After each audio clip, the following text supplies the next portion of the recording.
साथ हैं वैदिक संस्कृति के अध्येता डॉक्टर अरुण कुमार जायसवाल जी। नमस्कार। नमस्कार। हमारी एक जिज्ञासा है कि ज्योतिष शास्त्र में 12वें घर का क्या स्थान है? हम भी ये जानना चाहते हैं कि ज्ञान योग, कर्म योग और भक्ति योग में क्या समानता है। हमें भी ये बताएं, ये मल विक्षेप आवरण क्या होता है। अंत में हमें भी ये बताएं, भगवत गीता का सबसे महत्वपूर्ण उद्देश्य क्या है। ज्योतिष में 12वें घर को मोक्ष का स्थान कहते हैं। 12वें घर की स्थिति बताती है कि आपका पुण्य कितना खर्च हो चुका और कितना बचा हुआ है, पाप कितना खर्च हो चुका और कितना बचा हुआ है। ज्योतिष में 12 भाव होते हैं, 12 घर होते हैं, जिसमें षष्ठम, अष्टम, द्वादश की दशाएं जब आती हैं तो प्रायः कष्ट होता है। किसी किसी को सुख भी होता है, लेकिन प्रायः कष्ट ही होता है। छठा घर, षष्ठम भाव, शत्रु का घर होता है और रोग का घर होता है। अष्टम भाव, 8वां घर, मृत्यु और दुर्घटना का होता है। और द्वादश भाव खर्च यानी कर्म क्षय का घर होता है। जीवन में जब बुरे क्षण आते हैं, इन दशाओं से इंसान गुजरता है धैर्यपूर्वक, तो कर्म शून्य होकर मुक्ति भी पा सकता है। सही ज्ञान देने वाले ज्योतिषी इसी मार्ग के लिए प्रेरित करते हैं। वो मार्ग बताते हैं, चाहे भोग कर काट लो, चाहे तप कर काट लो, या पूजा पाठ से काट लो। द्वादश भाव का मतलब कर्म क्षय होता है, यानी दुष्कर्म और पुण्य कर्म दोनों क्षय होते हैं। पाप पुण्य दोनों का क्षय होता है। कुछ लोग कहते हैं सिर्फ पाप का क्षय होता है, पुण्य का क्षय नहीं होता। हालांकि मोक्ष एक ऐसा विषय है जो ज्योतिष के दायरे में नहीं आता, संकेत भर देता है। ज्योतिष के दायरे में तो सिर्फ कर्म का क्षेत्र है। भगवत गीता में भी कर्म है और कर्म मोक्ष भी है, यानी ज्ञान का भी दायरा है। हालांकि ज्ञान बोध भी एक तरह से कहें तो नहीं है। गीता शिक्षा का घर है, ज्ञान बोध का घर नहीं है। पढ़ाई लिखाई से ज्ञान नहीं होता है, कर्म क्षय तक ज्ञान कराती है गीता। ज्योतिष की मीमांसा कर्म की मीमांसा है, ज्ञान की मीमांसा नहीं है।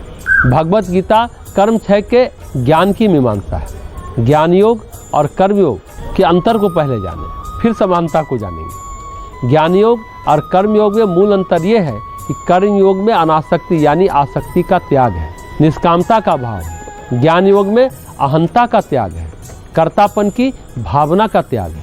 उसी तरह भक्ति योग में अहंकार के विसर्जन का भाव है। ज्ञान योग, कर्म योग, भक्ति योग तीनों में एक ही समानता है, अहंकार कहाँ कहाँ खड़ा रहता है। ज्ञान योग में अहम शून्यता है, अहम है ही नहीं, अहम की अनुपस्थिति है।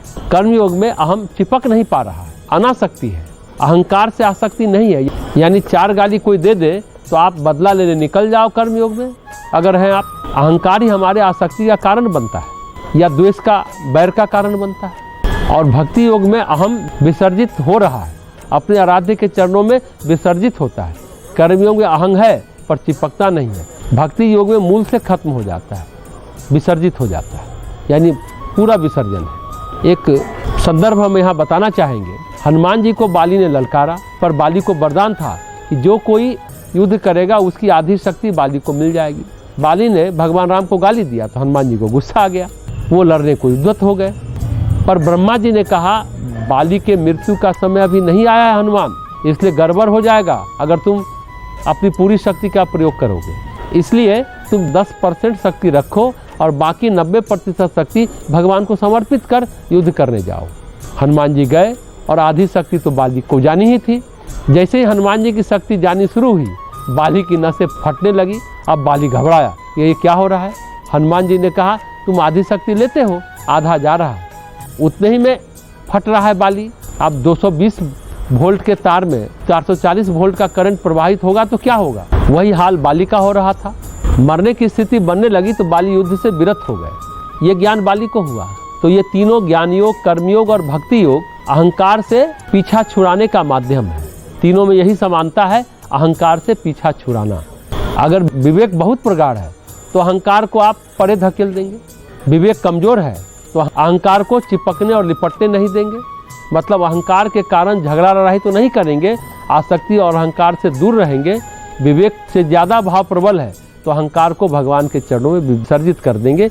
यही ज्ञान योग, भक्ति योग और कर्म योग की समानता है। एक बात यहाँ और ध्यान से समझने की है, आसन प्राणायाम ही सिर्फ योग नहीं है, सारे योग की समस्त विद्या भी ज्ञान की तरफ ले जाती है, भक्ति की तरफ ले जाती है। कहते हैं मल विक्षेप आवरण, जो आपने प्रश्न किया कि क्या होता है।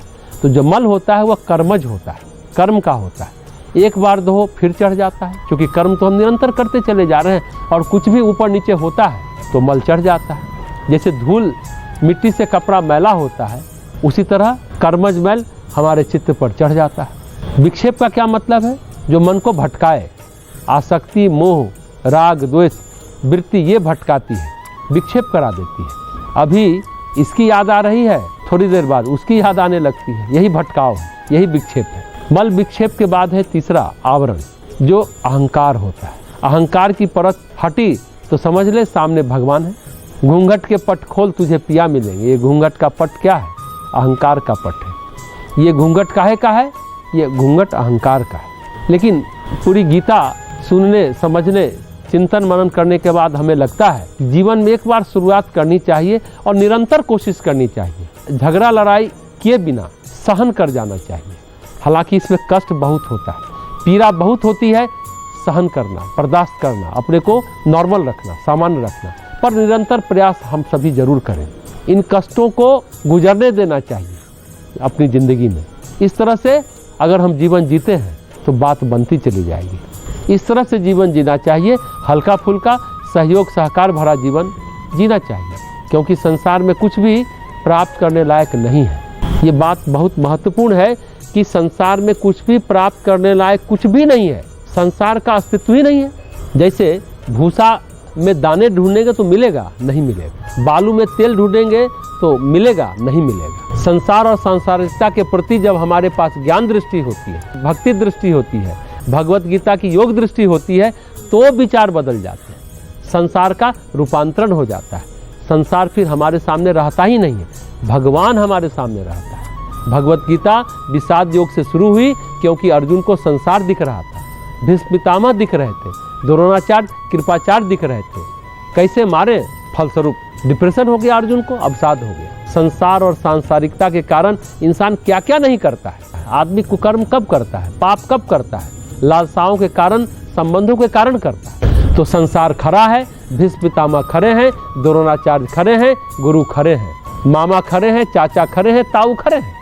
पर जब भगवत गीता खत्म होती है तो संसार अनुपस्थित हो जाता है, यानी भीष्म पितामह, गुरु, द्रोण अपना अस्तित्व खो बैठते हैं। शरीर संबंध, भावनाएं सभी का सूत्र खो जाता है।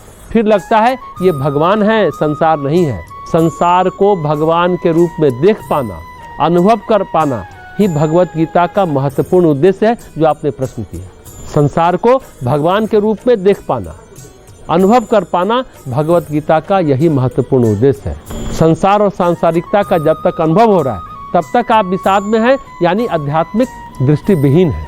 और भगवत गीता आपको दृष्टि देती है, चक्षुर मिलन होता है आपका, तब समझ विकसित होती है कि आपके सामने संसार नहीं है। इसको हम इस तरह से समझ सकते हैं, नदी पार करने के लिए हम नाव में बैठे हैं, नदी पार कर गए, आप क्या करेंगे? नाव को सिर पर उठाए घूमेंगे कि नाव ने अच्छा काम किया है, हमें नदी पार कराया है, कैसे छोड़ दें? नाव को वहीं रहने देंगे ना। ज्योतिषी क्या है? नाव है, कृतज्ञता ज्ञापित कर सकते हैं, पर सिर पर उठाए तो नहीं घूम सकते ना। ज्योतिष को ही नहीं, सभी चीज़ों को छोड़ दें और आगे बढ़ें। सभी शास्त्र, यहाँ तक कि गीता को भी छोड़ देना है। नहीं, हम तो रटेंगे, रटते ही रह जाएंगे, फिर आगे नहीं बढ़ पाएंगे। गुरु को भी छोड़कर आगे बढ़ जाए, नहीं कैसे छोड़ दें? इन्होंने तो भवसागर पार कराया, तो फिर नया भवसागर पैदा हो जाएगा। हजारी प्रसाद द्विवेदी, जिन्होंने बहुत सारी पुस्तकें लिखी हैं, बहुत स्वस्थ उपन्यास भी लिखा है, वो लिखते हैं, ज्ञान वो होता है जो लोक से, वेद से, शास्त्र से, गुरु से, सबसे आपके संबंधों को समाप्त कर देता है। बस आपका अपने आप से संबंध होता है। ज्ञान इसी को कहते हैं। एक बड़ी प्यारी घटना है। महात्मा बुद्ध ने महाकश्यप, जो उनका शिष्य था, उनको एक कमल का फूल दिया। कली थी, बुद्ध के हाथ में पहुंची तो खिलने लगी। बुद्ध ने महाकश्यप को दिया, पूरी खिल गई हाथ में, तो महाकश्यप हंसे, साथ साथ बुद्ध भी हंसे। ध्यान से समझने की बात है। एक घटना घटी, बुद्ध के हाथ की कली महाकश्यप के हाथ में फूल बन गई। जब फूल खिल गया तो दो लोग हंसे, बुद्ध और महाकश्यप। लोगों ने सोचा ये क्या हुआ, ये दोनों क्यों हंसे? तो बुद्ध ने कहा, अब महाकश्यप नहीं है, वो बुद्ध हो गया, भगवत्ता को प्राप्त हो गया। 3 पुष्प एक साथ खिले, एक जो बुद्ध के हाथों में, दूसरा जो बुद्ध के हृदय में पहले से खिला था, और तीसरा महाकश्यप का पुष्प उसके अंतर मन में खिल गया। हंसने का मतलब दोनों एकात्म हो गए। शरीर दो है पर चेतना दो नहीं है। महाकाश्यप में बुद्धत्व आ गया। बुद्ध भी दो नहीं होते। जैसे चंद्रमा एक ही होता है, वो हजारों जगह प्रतिबिंबित होता है। बुद्धत्व एकात्मता तक नहीं है। बुद्धत्व है चेतना का पूर्ण विकसित हो जाना। ध्यान से समझने की बात है। बुद्धत्व एकात्मता नहीं, बुद्धत्व एकात्मता ही नहीं है। बुद्धत्व है चेतना का पूर्ण विकसित हो जाना। ये अहम को ब्रह्मास्मि में बदल देना। धूल से गिरी हुई चेतना है अहम। आवरण हटने के बाद अहम हो जाता है ब्रह्मास्मि। अहम ही ब्रह्मास्मि बन जाता है। जब अहम पूर्ण समाप्त हो जाता है, अहम विसर्जित हो जाता है, तो ब्रह्मास्मि हो जाता है। अस्मि मतलब हूँ। जैसे हम बोलते मैं हूँ बोलकर देखें, होठ खोलने नहीं पड़ते। ध्यान से समझेंगे। हूँ आप बोलकर देखिए, होठ खोलने नहीं पड़ते, जुबान खोलना नहीं पड़ता। मैं बोलकर देखें, पूरा खुलेगा। ब्रह्म बोलेंगे और खुलेगा। अस्मि में भी नहीं खुलता। जब सच्चाई का ज्ञान हो जाता है तब अस्तित्व बचता है, मैं नहीं बचता। ध्यान से समझने की बात है। जब सच्चाई का ज्ञान हो जाता है, वो बोध हो जाता है, वो समझ आ जाती है, तब अस्तित्व बचता है, मैं नहीं बचता। गीता के संदर्भ में यही है। प्रथम अध्याय से अंतिम अध्याय, विषाद से मोक्ष संन्यास योग तक की यात्रा है गीता। गीता का निचोड़ यही है, संसार भगवान बन गया। बहुत प्यारा निचोड़ है, संसार भगवान बन गया। रिश्तों में शुरू में समझ में आता है कि कोई कष्ट में है तो हालचाल पूछो, डॉक्टर वैद्य से मिलो, प्रार्थना करो, पूजा पाठ करो। लेकिन अंत में समझ में आता है कि कुछ ना करो, चुपचाप जो संभव है वो करो। करना है पर बोलना नहीं है, ताकि जीवन सुरक्षित रहे। इन्वॉल्व नहीं होना है। नमक हट गया तो खिचड़ी हो गई बेस्वाद। मैं खत्म हो गया तो जिंदगी हो गई अस्वाद, यानी निर्मल हो गई। मैं का अनुपस्थित होना अभिनव घटना है। पूर्णतया अनुपस्थित होने का प्रयास हमें निरंतर जारी रखना चाहिए। आप सभी लोगों ने इतने दिनों से इतना प्रश्न किया। अब आपसे हम एक प्रश्न करते हैं। आप सभी यह बताएं, क्या गीता के किसी श्लोक में प्रेम शब्द आया है? तमोगुण आया, रजोगुण आया, सतोगुण आया, योग आया, भक्ति आई, ज्ञान आया, संन्यास आया, मोक्ष आया, पर प्रेम शब्द नहीं आया। आप विचारिए क्यों नहीं आया? ये बहुत महत्वपूर्ण बात। जैसे भागवत में राधा की चर्चा नहीं है, उसी तरह गीता में प्रेम की चर्चा नहीं है। सच ये है कि प्रेम है ही नहीं, तो हम लोग उसकी चर्चा क्यों कर रहे हैं? राधा तो है ही नहीं। देखिए, गीता की कथा प्रेम की कथा नहीं है। गीता की कथा परिष्कार की कथा है, अहंकार के परिष्कार की कथा है, सांसारिकता के अर्जन से सांसारिकता के विसर्जन की कथा है। 6 अध्याय में चलता है परिष्कार का झोंका, कर्म से, ज्ञान से, भक्ति से। कर्म, भक्ति और ज्ञान से परिष्कार होता चलता है। जब परिष्कार हो जाता है तब प्रेम की कथा शुरू होती है, जो कि भागवत की कथा है। इसलिए गीता का ज्ञान अर्जन कर लेते हैं, तब जो अवस्था बनती है गीता में, जब योग सिद्ध हो जाता है गीता में, वही भागवत के साधना का पात्र बनता है, अधिकारी बनता है। गीता है इंट्रेंस एग्जामिनेशन। उस परीक्षा में पास हो गए तो फिर भागवत का आनंद लूटने पहुंच जाए। भागवत में भक्त, भक्ति, भगवान है, तीनों मिल जाते हैं तो हो जाता है भागवत। प्रेम में क्या है? देखिए, ध्यान से समझने की बात है। प्रेम में क्या है? साधना नहीं है, केवल और केवल आनंद है। गीता में साधना है, आनंद नहीं है। भागवत गीता की फलश्रुति है, परिणाम है। वैसे गीता में भक्ति योग है, वह भक्ति की साधना है, जो भक्ति शास्त्र नारद आदि ने गढ़े हैं, जो उन्होंने कहा है। उन्होंने कहा पराभक्ति और अपराभक्ति। भक्ति जब साधना बनती है तो गीता की भक्ति रहती है। भक्ति जब सिद्धि बनती है तो भागवत की भक्ति बनती है।